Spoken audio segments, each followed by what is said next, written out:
तुम्हाला माहीत आहे का वर्षात एक असा महिना येतो, ज्याला स्वतः भगवान विष्णूंनी आपलं नाव दिलं आणि जो तुमचं नशीब बदलू शकतो. नमस्कार मित्रांनो, आपल्या चॅनेलवर तुमचं मनापासून स्वागत आहे. आज आपण जाणून घेणार आहोत अधिक मास म्हणजे काय आणि त्यामागची अद्भुत कथा. अधिक मास कथा पूर्वीच्या काळात हिंदू पंचांगात एक महिना असा होता, ज्याला कोणीही मान देत नव्हतं. त्या महिन्याला मलमास असं म्हणत असत. कोणतीही शुभकार्य, लग्न, मुहूर्त काहीच त्या महिन्यात केलं जात नव्हतं. त्यामुळे तो महिना खूप दुःखी झाला.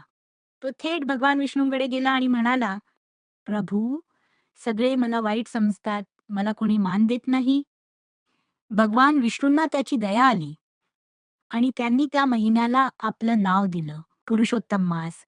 त्यानंतर तो महिना सर्वात पवित्र आणि श्रेष्ठ मानला जाऊ लागला. जो कोणी या महिन्यात पूजा, जप, दान करतो, त्याला अनेक पटीने फळ मिळतं. अधिक मासात काय करावं?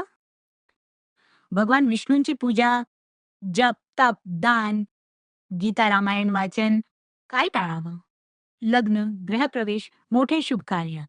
हा महिना आत्मशुद्धी आणि भक्तीसाठी सर्वोत्तम मानला जातो. मित्रांनो, अधिक मास आपल्याला शिकवतो की ज्याला सगळे नाकारतात, त्यालाही देव स्वीकारू शकतो. जर तुम्हाला ही माहिती आवडली असेल तर व्हिडिओला लाईक करा आणि अशाच भक्तिमय व्हिडिओसाठी चॅनेलला सबस्क्राईब करा.